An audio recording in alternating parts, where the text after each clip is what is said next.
안녕하십니까. 10월 1일 금요일 말씀 묵상 함께 시작하겠습니다. 지난 8월과 9월 2달 동안 로마서 묵상을 했는데요. 7월까지 예레미야, 그러니까 5월, 6월, 7월 3개월 동안 예레미야 묵상하다가 8월, 9월 로마서 묵상으로 돌아왔는데 다시 예레미야 묵상으로 돌아옵니다. 그래서 10월과 11월 2달 동안 더 예레미야 묵상을 하면 예레미야 묵상이 끝날 것 같습니다. 오늘 예레미야 32장 1절부터 15절까지 말씀인데요. 2달 전에 했던 묵상이라 흐름을 좀 잊어버렸을 수도 있지만 잠깐 그것을 다시 떠올려가면서 예레미야가 우리에게 어떤 메시지를 주고 있는지 확인할 수 있었으면 좋겠습니다. 오늘도 이 말씀 통해서 주님께서 우리에게 주시는 그 능력과 또 회복의 능력 정말 체험할 수 있는 시간 되었으면 좋겠습니다. 그럼 함께 말씀을 보겠습니다.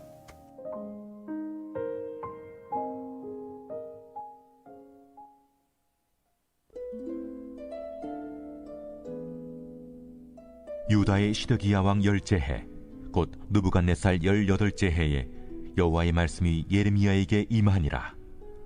그때 바벨론 군대는 예루살렘을 에워싸고 선지자 예레미야는 유다의 왕의 궁중에 있는 시위대 뜰에 갇혔으니 이는 그가 예언하기를 여호와의 말씀에 보라, 내가 이 성을 바벨론 왕의 손에 넘기리니 그가 차지할 것이며 유다 왕 시드기야는 갈대아인의 손에서 벗어나지 못하고 반드시 바벨론 왕의 손에 넘겨진 바 되리니 입이 입을 대하여 말하고 눈이 서로 볼 것이며 그가 시드기야를 바벨론으로 끌어가리니 시드기야는 내가 돌볼 때까지 거기에 있으리라. 여호와께서 이와 같이 말씀하시니라.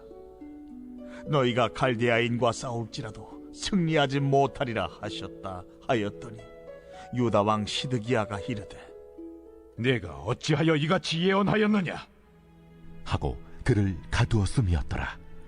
예레미야가 이르되 여호와의 말씀이 내게 임하였느니라.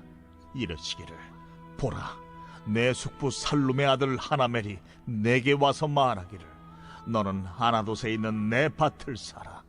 이 기업을 물을 권리가 내게 있느니라 하리라 하시더니 여호와의 말씀과 같이 나의 숙부의 아들 하나멜이 시위대 뜰 한 나에게 와서 이르되 청하노니 너는 베냐민 땅 아나돗에 있는 나의 밭을 사라. 기업의 상속권이 내게 있고 물의 권리가 내게 있으니 너를 위하여 사라 하는지라. 내가 이것이 여호와의 말씀인 줄 알았으므로 내 숙부의 아들 하나멜의 아나돗에 있는 밭을 사는데 은 17세겔을 달아주되 증서를 써서 봉인하고 증인을 세우고 은을 저울에 달아주고 법과 규례대로 봉인하고 봉인하지 아니한 매매 증서를 내가 가지고 나의 숙부의 아들 하나멜과 매매 증서의 인친 증인 앞과 시위대 뜰에 앉아있는 유다 모든 사람 앞에서 그 매매 증서를 마세야의 손자 네리야의 아들 바룩에게 붙이며 그들의 앞에서 바룩에게 명령하여 이르되 만군의 여호와 이스라엘의 하나님께서 이와 같이 말씀하시기를 너는 이 증서 곧 봉인하고 봉인하지 않은 매매 증서를 가지고 토기에 담아 오랫동안 보존하게 하라. 만군의 여호와 이스라엘의 하나님께서 이와 같이 말씀하시니라. 사람이 이 땅에서 집과 밭과 포도원을 다시 사게 되리라 하셨다 하니라.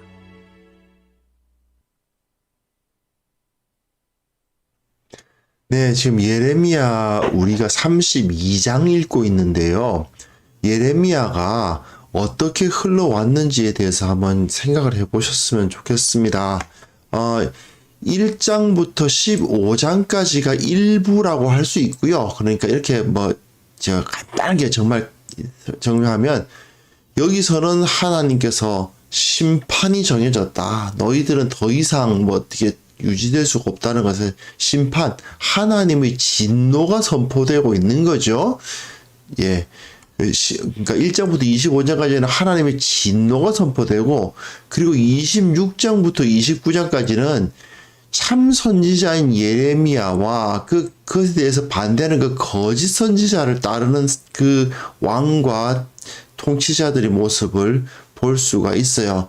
결국 이들은 왜 망했는가? 참된 선지자의 말을 제대로 듣지 않고 거짓 선지자의 말을 따랐기 때문이었다라는 것이 밝혀지고요.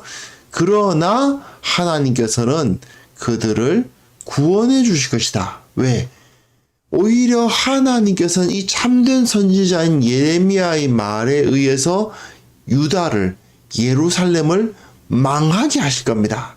그런데 그 망하게 하는 길이 좀 역설적이지만 오히려 구원의 길인 거예요. 하나님께서 유다를 멸망시키시고 그로 인해서 엄청난 고통이 임할 겁니다. 그러나 그 고통이 있어야 회복이 일어나는 겁니다. 우리의 죄 때문에 고통을 피할 수가 없습니다. 그러나 그 고통은 구원과 회복으로 가는 통로입니다. 그렇기 때문에 우리는 오히려 달게 그 고통을 당해야 합니다. 그 고통 후에 하나님께서는 분명히 구원을 해 주실 것이다. 그거는 의심할 필요가 없다. 우리는 이 고통을 겪음으로 인해서 새롭게 되는 것을 믿어야 된다. 이게 예레미야의 메시지인 거죠. 이거는 우리가 그 죽음의 고통을 경험하지 않습니까? 모든 사람은 다 죽음의 고통을 경험하게 되어 있죠. 인간은 죄 때문에 죽음을 피할 수가 없습니다. 하지만 그 죽음이라는 고통을 통과해야만 하나님 나라의 복락을 누릴 수 있는 거잖아요. 우리가 죽음을 경험해야 영원한 하나님의 나라를 맛볼 수 있을 거 아닙니까? 그와 마찬가지로 이 예레미야도 이 예루살렘 성과 그리고 유다의 백성들이 그 고통과도 그 죽음과도 같은 그 고통을 겪어야 그래야 회복을 얻고 영원한 하나님의 은혜를 얻을 수 있을 것이다. 그 이야기를 하는 거예요. 그래서 오늘 본문은 뭐냐 하면 유다는 망한다. 예루살렘은 망한다. 그러나 망하지만 하나님은 반드시 회복해 주실 것이다. 망하는 것의 고통을 겪은 이후에 이들은 다시 한번 새롭게 될 것이다 하는 것을 확증해 주는 본문이 오늘 본문입니다. 자, 이제 그래서 이 위로의 책에 대해서 이야기하고 있는 거고요. 그래서 이제 확실한 약속에 대해서 이야기하는 부분입니다. 자, 오늘 본문 보시면요. 1절부터 5절까지 돼 있는데 3절부터 5절 이렇게 묶어놨죠. 사실은 유다왕 시드기야가 이르되 내가 어찌하여 이같이 예언하였느냐 하고 그를 가두었다 하는 이것이 여기가 3절이에요. 그러다 보니까 그 원어에 보시면 여기가 3절이다 보니까 번역을 이렇게 해놓으니까 그냥 3절부터 5절까지 이렇게 묶어 놨습니다. 어떤 상황입니까? 시드기야 왕, 마지막 왕입니다. 유다의 마지막 왕 시드기야 왕 10째 해에 망할 때가 다 됐군요. 느부갓네살 18해 여호와의 말씀이 임했습니다. 그때 어떤 상황이 벌어져요? 바벨론 군대가 예루살렘을 에워싸고 있어요. 포위당한 상태입니다. 망하기 일보 직전이에요. 선지자 예레미야는 유다의 왕의 궁중에 있는 시위대 뜰에 갇혔습니다. 왕이 선지자가 어떤 말을 했느냐? 여호와의 말씀에 이 성을 바벨론 왕의 손에 넘길 것이다. 그가 차지할 것이다. 유다 왕 시드기야는 갈대아인의 손에서 벗어나지 못하고 반드시 바벨론 왕의 손에 넘겨진 바 될 것이다. 결국 입이 입을 대하여 말하고 눈이 서로 볼 것이며 그가 시드기야를 바벨론으로 끌어가리니 시드기야는 내가 들을 돌볼 때까지 거기에 있으리라. 결국은 바벨론으로 끌려간다 그 말이죠.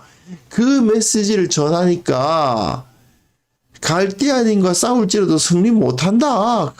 반드시 진다. 끌려간다. 그런 이야기 하니까 시드기야가 네가 왜 이런 말을 하느냐 하고는 이 예레미야를 가두어 버렸습니다. 예레미야 가두면은 저 바벨론 군대가 물러갈까요? 아니죠. 예레미야는 너는 바벨론에 의해서 망한다. 너는 바벨론에 의해서 끌려간다 이야기를 했을 뿐이고 그건 사실이었어요. 그런데도 시드기야는 그 바른 말을 하고 있는 예레미야를 잡아서 가둬버립니다.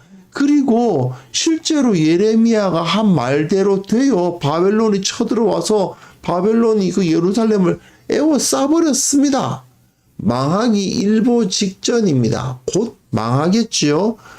누가 보더라도 이것은 승산이 없는 게임입니다. 물론 예루살렘 성은 워낙에 천혜의 요새이기 때문에 쉽게 바벨론 군대라고 해서 쳐들어와서 부수기는 쉽지 않습니다. 그러나 그냥 둘러싸가지고 안에서 고사하도록 말라 죽도록 만드는 거죠. 안에 뭐 먹을 것이 못 들어가도록 만들어버리면 결국은 굶어 죽지 않겠습니까? 그 고사 작전을 시작하고 있는 겁니다. 자, 나라는 풍전등화의 상황에 있습니다. 사람으로 따지면 이제 언제 죽나 싶은 그 상황인 거예요. 이제 곧 숨이 깔딱깔딱 넘어가기 바로 그때 그 상황인 겁니다. 소망이 없습니다. 선지자의 말은 들으려고 하지 않고 군대는 힘이 없고 왕은 의지가 없고 지혜도 없습니다. 완전히 끝나기 일보 직전입니다. 그런데 하나님께서 뭐라고 말씀하시냐면 네 숙부의 아들 하나멜이 내게 와서 말하기를 넌 아나돗에 있는 내 밭을 사라. 이게 무슨 소리일까요? 하나멜이라는 사람이 어디에 있겠어요? 예루살렘 안에 있죠. 당연히 지금 예루살렘 안에 갇혀있는 예레미야에게 올 수 있다는 것은 예루살렘 안에 지금 함께 포위당해 있는 겁니다. 근데 이 하나멜이라는 사람이 예레미야에게 찾아와서는 저희 아나돗은 고향이에요. 그러니까 예레미야의 고향이고 그리고 하나멜도 숙부 살룸의 아들이니까 역시 이제 그 고향이 아나돗이겠죠.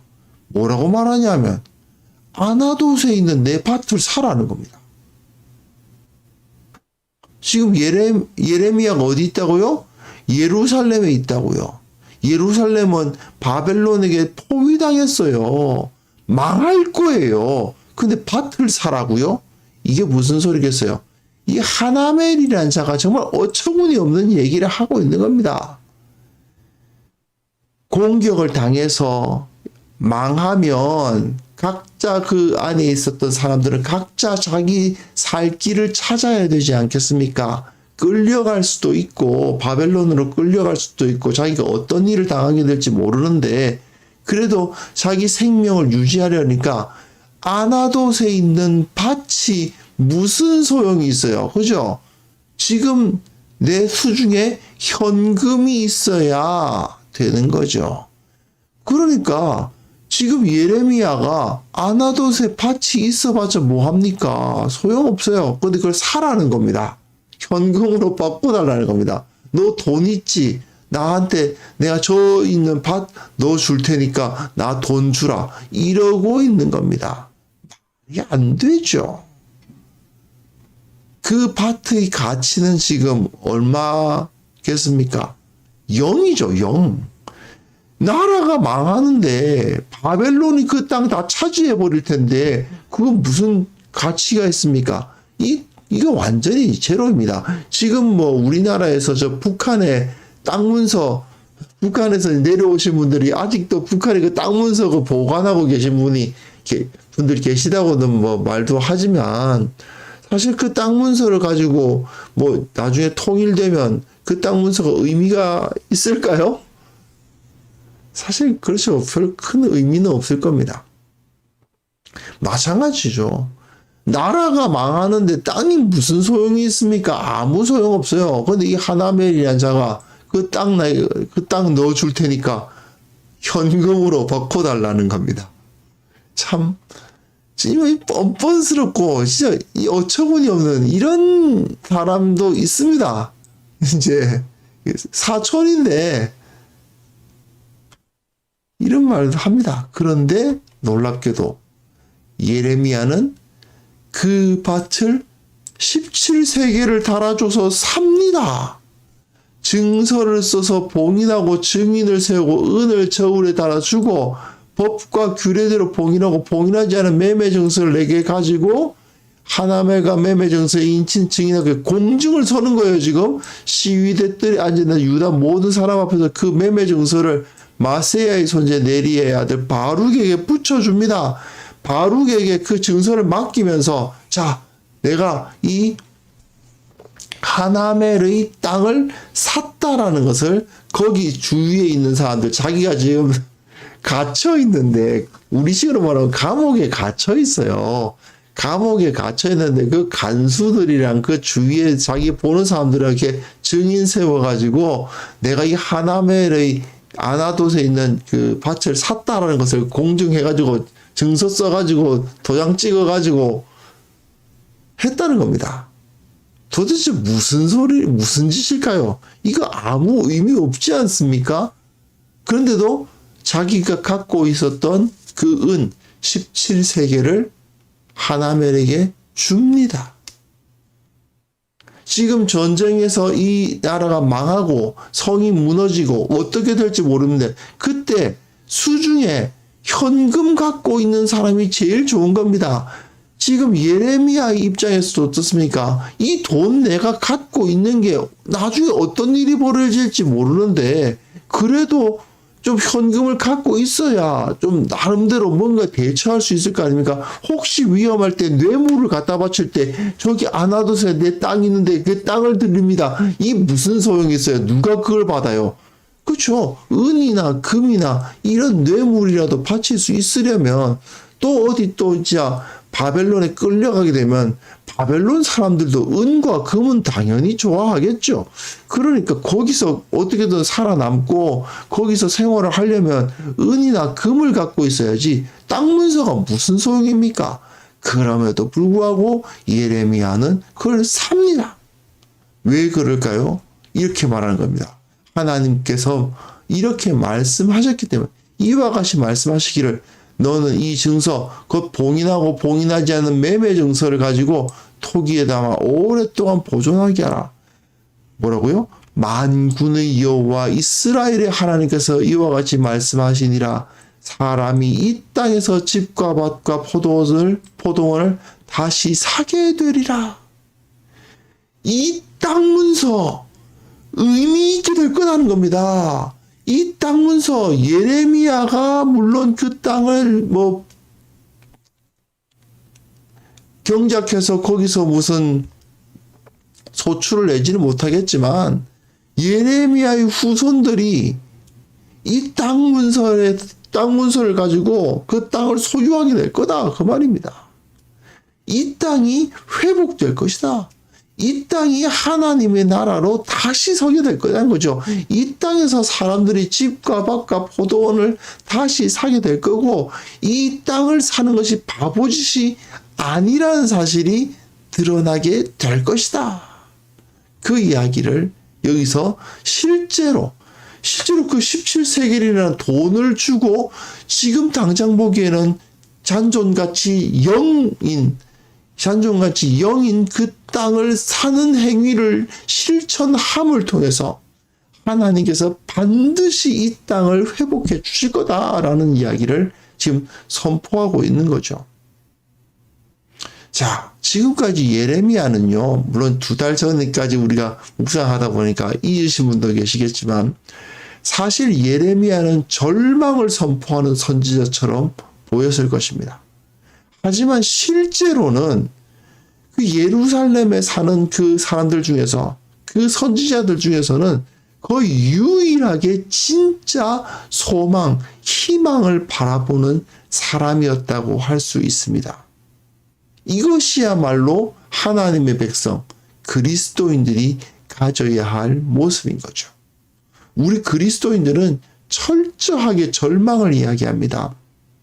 인간에게는 소망이 없다.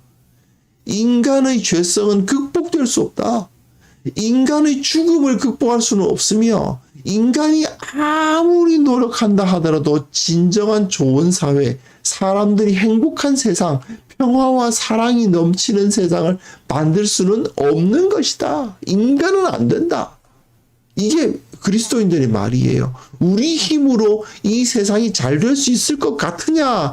우리가 아무리 사회의 어떤 그 제도를 잘 만들고, 우리가 아무리 많은 것을 생산하고, 우리가 아무리 진짜 별짓을 다 한다 하더라도, 인간에겐 소망이 없다. 그걸 말하는 게 바로 그리스도인들이에요. 결국, 인간이 가지고 있는 가장 큰 절망이 무엇입니까? 죽음 아닙니까? 죽음을 피할 수 없으니 우리에겐 소망이 없다. 그 이야기를 하는 사람들이 바로 우리들 그리스도인들입니다. 하지만 한 번 죽는 것은 모든 사람들에게 정해진 것이지만 그 이후에는 심판이 있을 것이고 그 심판 이후에 예수 그리스도의 이름으로 말미암아 그 부르심을 받는 사람들에게는 영원한 생명이 있다라는 것을 그리스도인들은 주장하지 않습니까?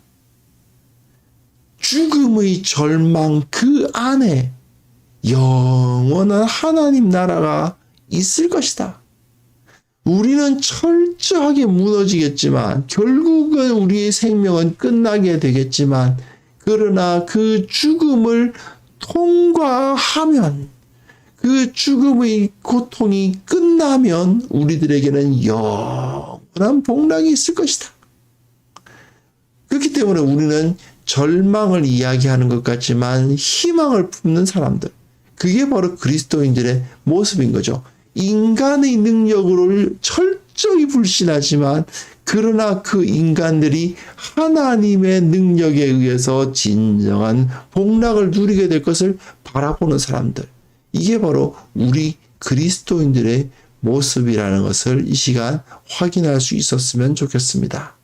자, 우리들 세상 살아가면서 인간은 안 된다. 인간은 능력이 없다. 소망이 없다라는 것을 우리는 철저하게 이야기하며 그 말을 전할 수 있어야 됩니다. 그리고 요즘 대선 때문에 참 여러 가지 말들이 왔다 갔다 하는데요. 대통령을 잘 뽑으면 과연 모든 문제가 다 해결될까요? 정치인들만 똑바로 하면 모든 문제가 다 해결되겠습니까? 사실 아니죠. 소용없습니다. 대통령 한 명 잘 뽑는다고 모든 일이 해결될 것처럼 말씀하시는 분들 계신데 사실은 소용없죠. 하나님의 능력이 아니면 아무 소용없습니다. 우리는 물론 우리가 대한민국 국민이기 때문에 당연히 대통령을 누굴 뽑느냐, 정치가 어떻게 되느냐 관심 가져야 되겠지만 궁극적으로는 그거 가지고 이 땅이 변화될 수 있을 것이라는 것에 대해서는 소망을 품지 않는 사람들이에요. 그거 가지고 지금 될 거다? 안 됩니다. 안 됩니다.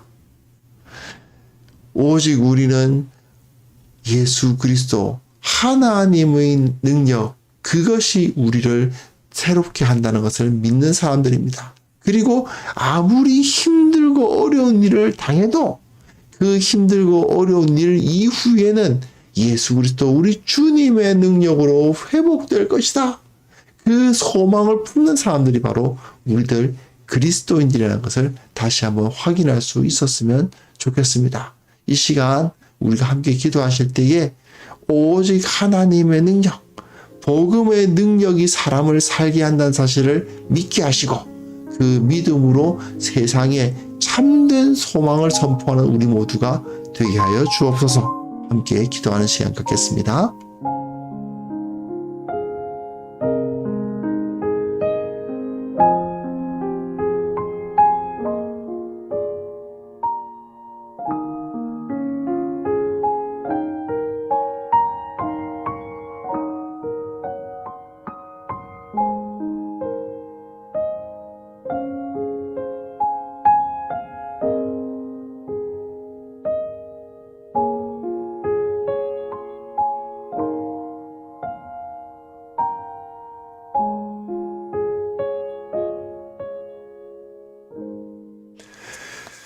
거룩하신 하나님 아버지, 우리가 힘들고 어려운 일을 만날 때마다 사람의 능력으로 이것을 해결할 수 없음을 인정하고 하나님의 능력은 우리를 다시 새롭게 해 주신다는 사실을 믿고 새로운 힘을 얻어서 세상을 이겨나가게 하여 주옵소서.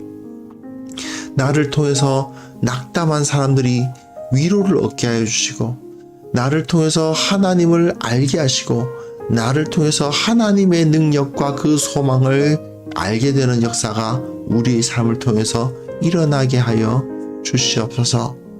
아버지, 이 세상은 아무런 소망이 없습니다.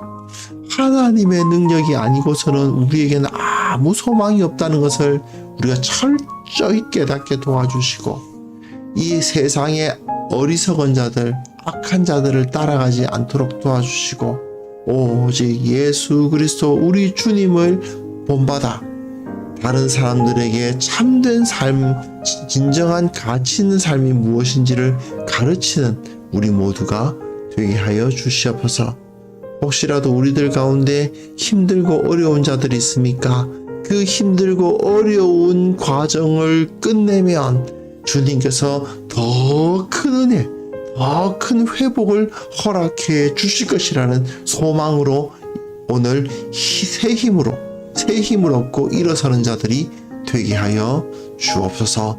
아버지, 오늘 하루 주님께서 우리를 붙들어 주실 것을 믿습니다. 새롭게 시작되는 예레미야 묵상을 통해서 하나님께서 우리를 고통 가운데서도 지키신다는 사실을 확신하고, 이 세상에서 어떤 일을 당하든지 간에 떨쳐 일어나 주님을 바라보고 힘을 내서 이 세상 가운데 나아가는 우리 모두가 되게 하여 주옵소서.